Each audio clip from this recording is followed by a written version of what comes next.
শুনছো? এই যে দেখো বেতন পেয়ে গেছি আজকে পুরো ৬,০০০ টাকা। কি কও, আজকে তো আমিও বেতন পাইছি। এই যে দেখো পুরা ৭,০০০ টাকা। যাক ভালোই হয়েছে, আজকে দুজনে একই সময় বেতনটা পাইয়া গেছি। আচ্ছা আজকে এক কাজ করুম, বাড়িতে যাই প্রথমে ওই যে বাসা ভাড়া দিব, এরপরে আজকে বিরিয়ানি রান্না করুম, দুজনে মিলে বিরিয়ানি খাবো। ঠিক কইছো, অনেকদিন ধরে বিরিয়ানি খাই না। এই যে জি স্যার। কি ব্যাপার, আপনারা কাজ বাদ দিয়ে এখানে গল্প করছেন কেন? স্যার ওই তো বেতন নিয়ে কথা কইতেছিলাম আর কি। আপনাদের স্যালারি পুরোপুরি পাইছেন আপনারা? জি স্যার। আপনার স্যালারি কত? স্যার আমার ৭,০০০ টাকা। ৭,০০০। দেন আমাকে দেন।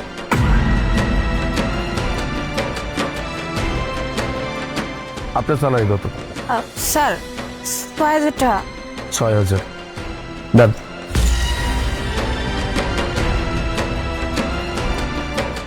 আর হ্যাঁ, কাজ করার সময় কোনো প্রকার গল্প চলবে না, ঠিক আছে? আমি যখন বলবো অফিসের সামনে চলে আসবেন দুইজনেই। দেখ তোর আমি কতবার কইছি যে কামের সময় কথা কইবি না, এখন দেখ স্যার শুনে লাইছে। আল্লাহ জানি চাকরিতে বাদি দেয় নেই, আবার যে বেতনটা পাইছি এটাও তো লেগে গেল। যা তো কাজ কর, মন মেজাজ আর ভালো রাখতে দিলি না, যা। আমি কি এমন করলাম? আমি তো কামই করি, আমার বাড়িতে কিছু করি না। আজকে বেতনটা পাইলাম, কত খুশি হয়েছিলাম, কইছিলাম ভাড়া টাড়া দিয়ে একটু আজকে একটু বিরিয়ানি খাবো। কি করলো? স্যার বেতনটা লয়ে গেল। আল্লাহ আজকে কি হবো কে জানে। স্যার অফিসের বাইরে ডাকলেন, ইমার্জেন্সি কোনো কিছু বলবেন? অফিসের ভিতরে গিয়ে কথা বলি। ইমার্জেন্সি কথা তো আছেই। আচ্ছা, আমাদের অফিসে মানে আমাদের কোম্পানিতে কি এমন কিছু হচ্ছে যেগুলো আমি জানি না বা আমার অগোচরে হচ্ছে? অফিসে তো সবকিছু ঠিকঠাক ভাবেই চলছে, এইভাবে কেন বললেন স্যার? মানে আমাদের কোম্পানিতে কোনো নতুন এমপ্লয়ি বা নতুন স্টাফ বা নতুন শ্রমিক অ্যাপয়েন্টও হচ্ছে না, আবার যারা পুরনো আছে তারা ঠিকঠাক মতো মন দিয়ে কাজ করছে না। হতে পারে তাদের স্যালারি ঠিকঠাক মতো তারা পাচ্ছে না, দ্যাটস ওয়াই তারা কাজে মন দিতে পারতেছে না, এমন কিছু? না স্যার, এমন কোনো কিছু হচ্ছে না। আর সবার স্যালারি ঠিক সময় মতো আমি সবাইকে দিয়ে দিচ্ছি, আমার স্যালারিও আমি পেয়ে যাচ্ছি স্যার টাইম মতো। তাই? এক মিনিট, আপনি একটু গুনে দেখেন তো এখানে কত টাকা আছে। জি স্যার। স্যার এখানে তো 13,000 টাকা আছে। এক্স্যাক্টলি, তার মানে আপনি গুনতে জানেন, গোনায় আপনার ভুল হওয়ার কথা না। এক মিনিট, এই যে এদিকে আসুন। স্যার এখানে আপনি বস, আমি ম্যানেজার, আমরা কথা বলছি, এখানে শ্রমিকদের কেন ডেকে আনলেন স্যার? দরকার তো অবশ্যই আছে, যদি দরকার না থাকতো তাহলে অবশ্যই আমি তাদেরকে এখানে ডাকতাম না, তাই না? বাই দ্য ওয়ে, আচ্ছা আপনারা আপনাদের পুরোপুরি স্যালারি পেয়ে গেছেন?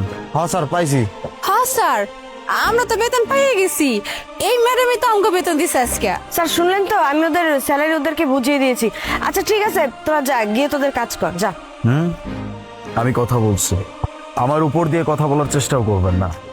আচ্ছা, আপনাদের স্যালারি কত করে? স্যার ওদেরকে জিজ্ঞেস করার কি আছে, ওরা তো স্বীকার করলো যে ওদের বেতন ওরা বুঝে পেয়েছে। ওর 12,000, ওর 15,000। কিরে, তোদের বেতন বুঝিয়ে দিয়েছিলাম, স্যারকে বল। না তো স্যার, আমার বেতন হলো ৭,০০০ টাকা, আর হ্যার বেতন হলো ৬,০০০ টাকা। হ্যাঁ স্যার, আমার বেতন তো ৬,০০০, কিন্তু ম্যাডাম এটা কি কইলো, বেতন নাকি আমার আরো বেশি। কি ব্যাপার মিস দোলা, ওনারা কি বলছে? আমি তো জানি যে ওনাদের স্যালারি 15,000 আর 12,000, মানে টোটাল 27,000। আপনি ওনাদেরকে দিচ্ছেন মাত্র 13,000 টাকা, কেন? না স্যার, ওরা মিথ্যে কথা বলতেছে। এই তোদের প্রতি মাসের স্যালারি আমি তোদের ঠিকঠাক মতো দিই না, এখন মিথ্যে কেন বলছিস? স্যারকে যেটা সত্যি সেটা বল। না স্যার, মিছা কথা কেন কমু স্যার? স্যার আর আমরা তো জানি যে আমগো বেতন ৬,০০০, মানে আমার ৬, আমার স্বামীর ৭, টোটাল 13,000 টাকা। কিন্তু আজকে জানতে পারলাম আমগো বেতন দুজনে মিলে নাকি 27,000 টাকা। স্যার আমার তো তাজ্জব লাগতেছে, মানে এতদিন তাহলে কি ঠকাইছে? এতদিন কি ম্যাডাম তাহলে আমার ঠকাইছে? ও স্যার, আমি আসলে বলতে ভুলে গেছিলাম, আমার এখন মনে পড়েছে যে ওরা আমার কাছ থেকে কিছু টাকা ধার নিচ্ছিল, তাই কিভাবে শোধ করবে এটা তো ওরা বুঝতেছিল না, ওদের মনেও ছিল না, তাই আমি ওদের স্যালারি থেকে কিছু টাকা কেটে কেটে রাখতাম আর কি। ওকে ফাইন, আপনারা কি ওনার কাছ থেকে কোনো টাকা ধার নিছিলেন? না স্যার, জীবনেও না। স্যার আমগো যদি ধারের প্রয়োজনীয় হইব তাইলে স্যার এই ম্যাডামের কাছে কেন চামু স্যার? আমরা ধার চামু আপনার কাছে। আর স্যার এটা কেমন কথা স্যার? ম্যাডাম এতদিন যাবত তাইলে আমগো টাকা মাইরা খাইছে। সি সি সি স্যার, বিশ্বাস করেন স্যার, এইটা আমি বুঝতে পারি না যে এই ম্যাডাম এত খারাপ হইব। এত বুঝতেই পারতেছি না স্যার। 1 বছর যাবত ধইরা ঠকাই এসে, মানে আমগো বেতন 13,000, এইটা দিয়ে তো আমরা কুলাইতে পারতাম না। বাসা ভাড়া, সংসারের খরচ, নিচে খাওয়ান দাওয়ান, ওষুধপত্র, আবার ছোট একটা বাচ্চা আছে, এইটার কাপড় চোপড় স্যার। আজকে কত আশা করছিলাম যখন বেতনটা পাইছিলাম যে আজকে বাড়িতে যে বিরিয়ানি রান্না করুম, তাইলে বুঝেন স্যার আমরা ঠিক মতো খাওয়ান পর্যন্ত খাইতে পারি নাই। আর এই ম্যাডাম এতদিন যাবত ধইরা আমগো হক মাইরা খাইছে। এই তুই স্যারের সামনে মিথ্যে কেন বলতেছিস? যেটা সত্যি সেটা বল। মিস দোলা, আপনার এখনো কেন এটা মনে হচ্ছে যে আমি কোনো কিছু না জেনে আপনাকে এত সব কথা জিজ্ঞেস করতেছি?